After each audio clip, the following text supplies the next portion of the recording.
कृष्ण कसं रडतोय, रडत रडत आलाय. सणासुदीचं रडायला लावलंय त्याला त्या स्वाप्याने. बघ कसा रडतोय, बघा बघा मित्रांनो बघा. सिद्धेने मारलं का बरं? काय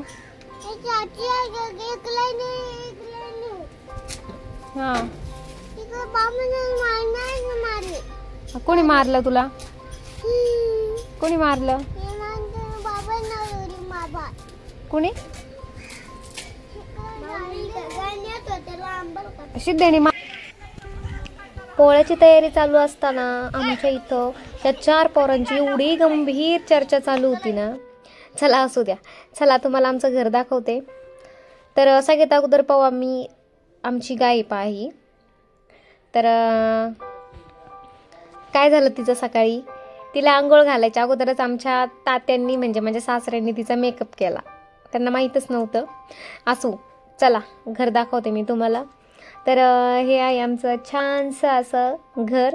आणि आता सणासुदीचा राहाडा असल्यामुळं काय घरामध्ये पसारा तर सगळ्यांच्याच असतो बरं का. पण हे आहे आमचं देवघर. आणि इकडं आहे किचन.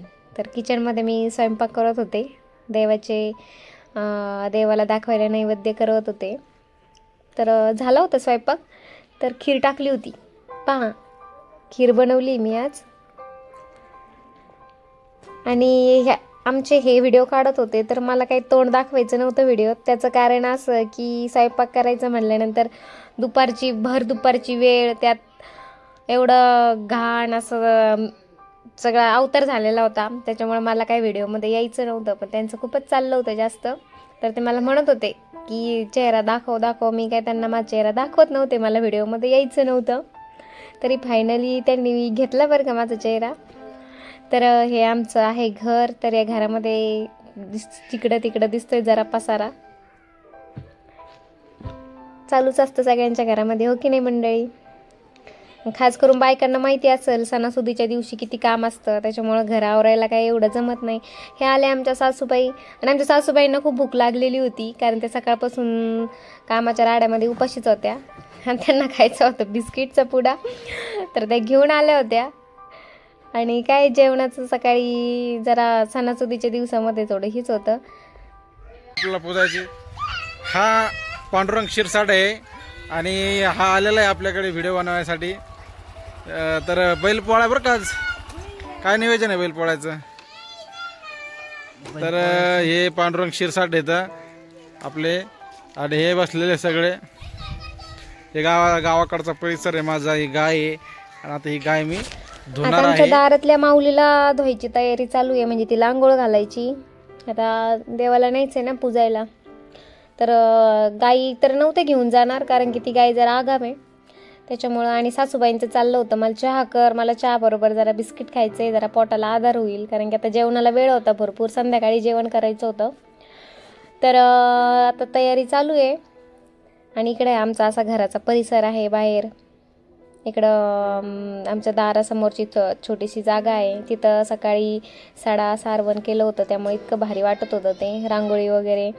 आणि आता हे परत किचनमध्ये आलेले आहेत. त्यांना त्रास द्यायला जास्त आवडतं. आणि आमचे असे राडे अवतार घ्यायला तर अजूनच जास्त आवडतं. तर आमच्या सासूनांचं चाललं होतं थोडं संभाषण. त्या म्हणत होत्या चहा कर, मी म्हणत होते जेवण करा. आणि फायनली मी ती खीर बनवत होते. त्यामध्ये टाकली होती विलायची. आणि आता काम करून एवढा घाम आला होता. त्यांचं काहीतरी सतवायचं काम चालू होतं त्यामुळे हसायला पण येत होतं.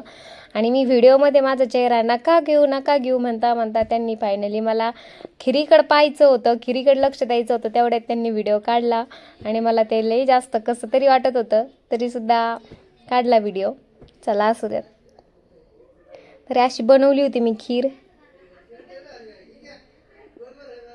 जरा पातळ झाली होती. पण तांदळाची खीर होती ती. मला माहिती होतं तांदळाची खीर शिजत आल्यानंतर ती घट्ट होती एकदम. आणि त्यात अजून आपण ओल्या खोबऱ्याचा किस टाकणार होतो त्यामुळे ती आणखीन जास्त घट्ट होणार होती. त्यामुळे मी आधीच थोडंसं पाणी टाकलं होतं जास्त. तुम्हाला वाटतं किती पाण्यासारखी पातळ खीर बनवली, पण तसं काही नाही. ती नंतर घट्टच होणार होती. आमच्या सासूबाई माझ्याकडे पाहून हसत होत्या कारण की त्यांना लागली होती जाम भूक आणि माझं दुसरंच काहीतरी चालू होतं. आता आवडणी घेतल्यात बरं का बादल्या, एक छोटी एक मोठी. आणि आता ते गाई धुवायच्या तयारीला लागलेले आहेत. तर अगोदर गाईला पाणी पाजतात ते लहान बाळासारखं. लहान बाळाला नाही का अगोदर आंघोळीच्या अगोदर पाणी बिणी पाजलं जातं, तसं गाईला सर्दी नाही हो म्हणून अगोदर ते पाणी पाजतात. आणि आता गाय धुवायची तयारीला लागलेले आहेत. काही वेळात गाई धुवायला सुरुवात करते नसते, तोपर्यंत गाई पण पाणी पिती. तर अशी गाय धुतली जाते. तुमच्याकडे कशी धुतली जाते तुम्ही कमेंटमध्ये नक्की सांगा बरं का. आमच्याकडे अशी धुतली जाते, कारण की तिला जर हात लावला ना तर ती गाय डायरेक्ट शिंगावर घेईन अशी गाय येते आमची. त्याच्यामुळं असं लांबूनच जरा धुवावं लागते तिला. त्या कारणामुळंच तिचा अगोदर तिला आंघोळ करायच्या अगोदरच तिचा मेकअप केला होता आमच्या मामांनी, म्हणजे माझ्या सासऱ्यांनी. तर 2-4 बादले ओतून झालेले तिच्यावर. तर अशी प्रकारे तिची आंघोळ झाली.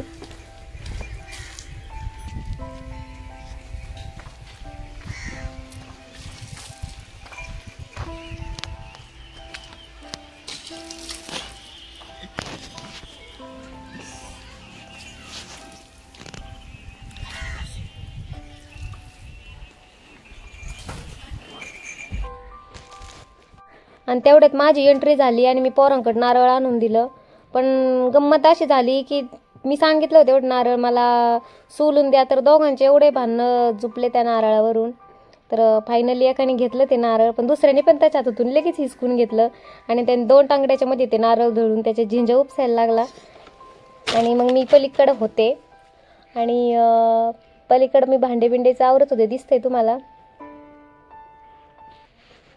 मला नाही वाटत आज ते नारळ सोलण्यामध्ये त्याला यश येईल म्हणून, कारण की त्याच्या जीवापेक्षा ते जरा मोठंच नारळ होतं. जर अशी उलटी जर तोंडावर लागली त्याच्या तर तोच मागं पडायचा असं मला पण वाटत होतं. पण नंतर जो पळून गेला होता का तो गेला होता ते काहीतरी नारळ सोलायला आणायला, आणि ह्या सायकलीवर एकदम फुगिरीमध्ये चालला होता मस्त सेल्फी देत. पण त्याच्याकडे काय कुणी लक्ष दिलंच नव्हतं. आणि हा आला बरं का नंतर, तर तो काय घेऊन आला, चाकू घेऊन आला होता पा. तर आता जर असं चाकू हाताला लागलं तर कोणत्या भावात जायचं ते नारळ आणि तो पोळा. तरी पण त्याचे प्रयत्न चालूच होते. आणि हा परत आला होता आणि तो त्यांना हसत होता. मदत तर काही करत नव्हता, पण त्याला हसायला मात्र लय येत होतं. आणि मग इकडे मी आले होते स्वयंपाक करून, लय दमून आले होते.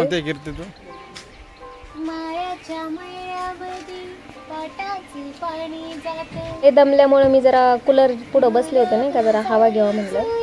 आणि मग ते कूलरची हवा मस्त लागत होती, त्याच्यामध्ये मला एक गाणं पण सुचलं होतं.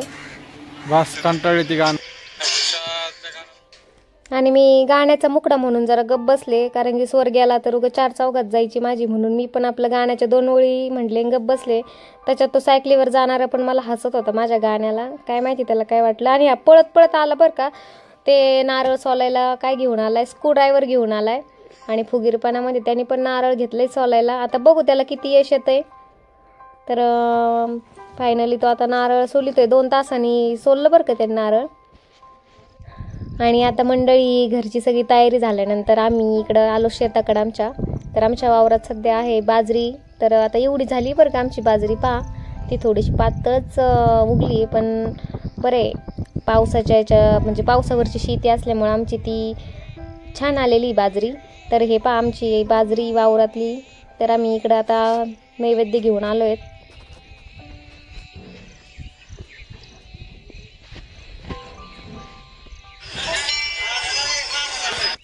आणि आता नैवेद्य दाखवून आम्हाला पटकन घरी जायचं होतं, कारण की आमच्या गावचा आता पोळा भरणार होता. आणि पोळा भरल्यानंतर माहितीच आहे सगळे बैल एकत्र नाही का म्हणजे येतात, आणि भीती असते तिथून, कारण की ते बैल त्रास देतात ना, इकडून तिकडून आवाज असतो. तर चला मंडळी तुम्हाला दाखवते आमच्या गावचा बैल पोळा.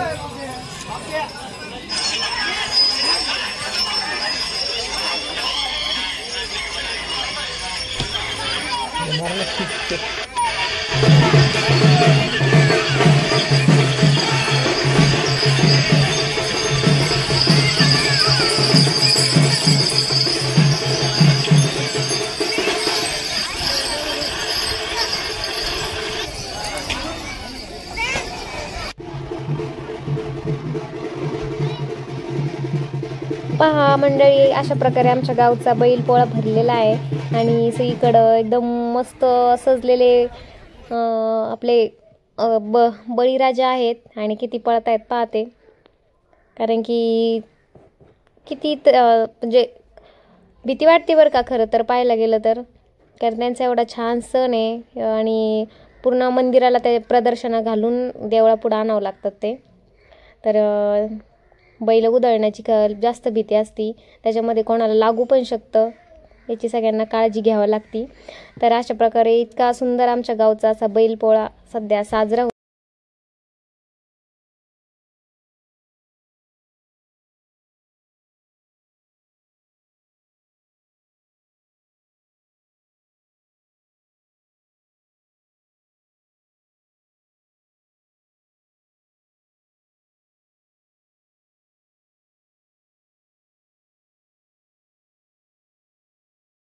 तर मंडळी, कसा वाटला तुम्हाला आमच्या गावचा हा बैलपोळा? तर नक्की कमेंटमध्ये सांगा. आणि तुमच्याही गावचा बैलपोळा आणि बैलपोळ्याची तयारी कशा प्रकारे असते हे आम्हाला नक्की सांगा, कमेंट करा. व्हिडिओ आवडल्यास लाईक करा, शेअर करा. धन्यवाद आणि सर्वांना बैलपोळ्याच्या खूप खूप शुभेच्छा.